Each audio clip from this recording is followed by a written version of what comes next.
नमस्कार। आज की इस वीडियो में हम शुरू करेंगे एशिया के जलवायु विभाग। एशिया के जलवायु विभाग शुरू करने से पहले मैं आपको ये बताना चाहूँगी कि मैंने एशिया की जलवायु को प्रभावित करने वाले कारक और एशिया की ग्रीष्मकालीन एवं शीतकालीन दशाओं का वर्णन पीपीटी के द्वारा अपने स्टूडेंट्स को दिया है। तो इसी के रेफरेंस में मैं आज एशिया के जलवायु विभाग करवाऊँगी। जैसे कि मैंने आपको प्रीवियस वीडियोस में बताया था कि एशिया का महाद्वीप एक विशाल महाद्वीप है और इसकी विशालता की वजह से इसकी जलवायु भी बहुत अधिक प्रभावित रहती है।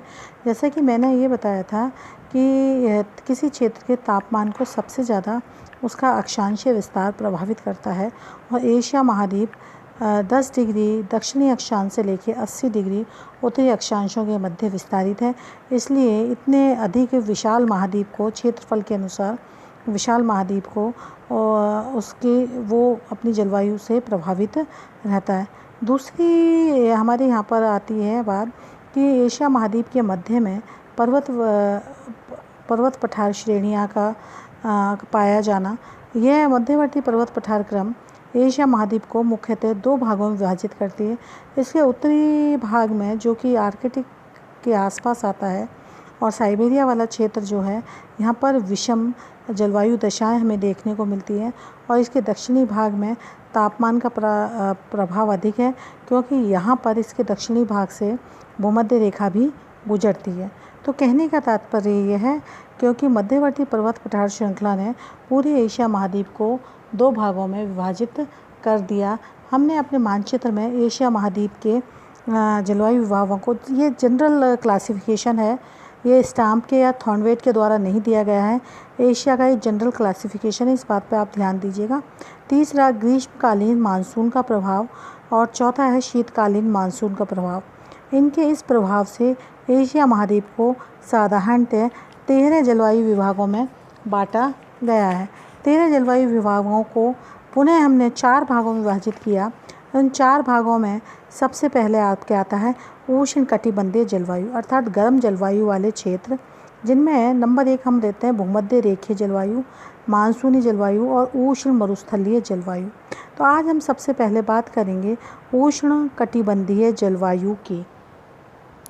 उष्णकटिबंधीय जलवायु की हम बात करते हैं तो इसमें सबसे पहले वह क्षेत्र आते हैं जहाँ पर कि मुख्यतः जलवायु गर्म रूप में पाई जाती है।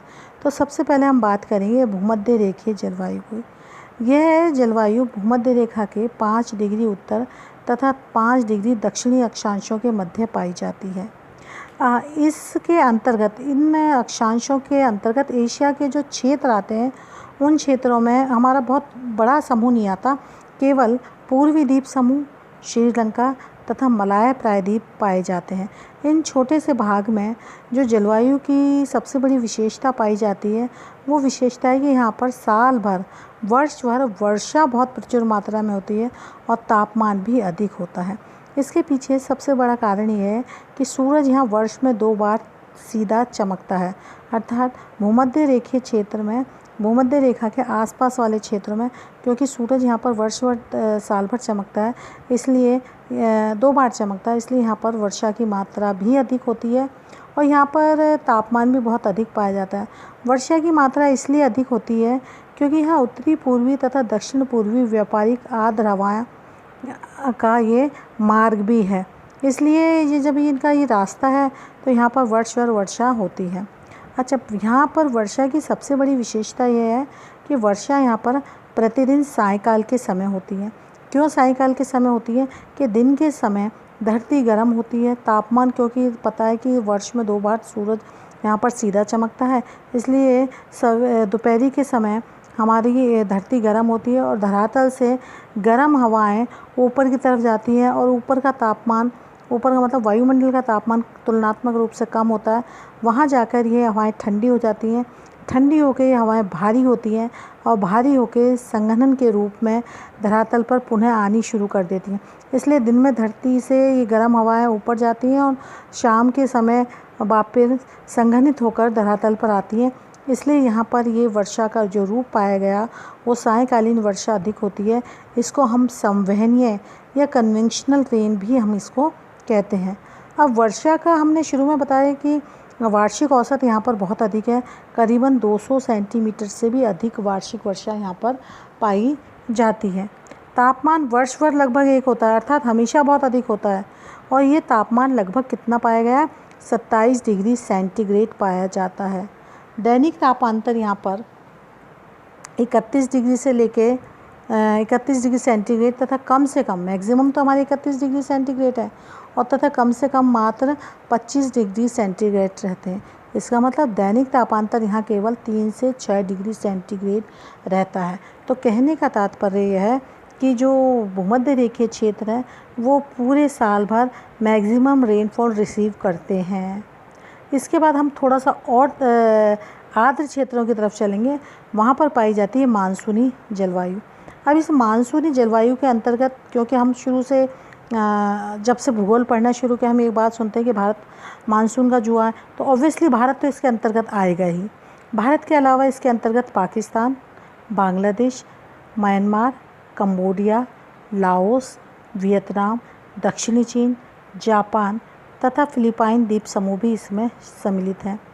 अब हम इसको मानसूनी जो जलवायु बोलते हैं वो मानसून शब्द से पैदा हुआ है, और मानसून जो शब्द है वो मौसम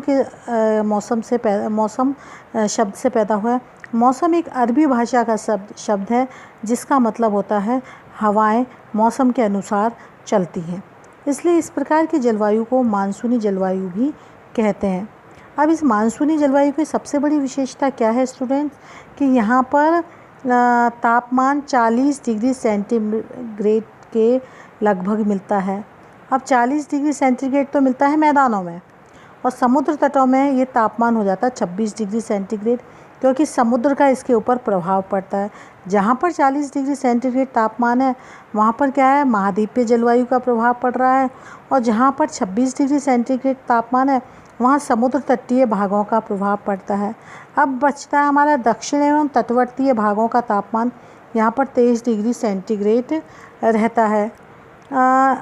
यहाँ वर्षा की सबसे बड़ी विशेषता है कि मैक्सिमम वर्षा ये क्षेत्र रिसीव करते हैं गर्मियों में, अर्थात गर्मियों में ही यहाँ की सर्वाधिक वर्षा हो जाती है।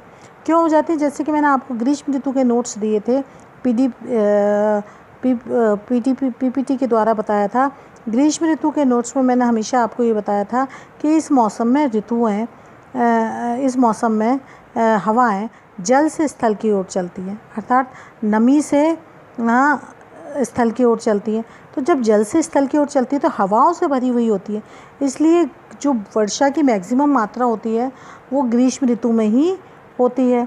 इन प्रदेशों में वर्षा की मात्रा भिन्न भिन्न है, और ये मात्रा किसके ऊपर डिपेंड करती है, धरातल की बनावट के ऊपर डिपेंड करती है। जहाँ पर पहाड़ी क्षेत्र है और वर्षा और हवाओं के मार्ग में पहाड़ी क्षेत्र अवरोधक का रूप करते हैं, वहाँ पर वर्षा की मात्रा बहुत अधिक हो जाती है।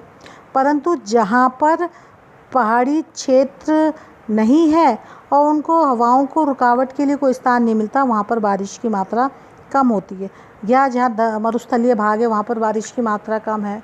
तो कहने का मतलब ये है कि ये दक्षिण पूर्वी चीन तट, भारत के पश्चिमी घाट तथा असम के पहाड़ियों पर वर्षा का औसत 500 सेंटीमीटर से अधिक है, जबकि उत्तर पश्चिमी भारत में केवल 26 सेंटीमीटर वर्षा होती है।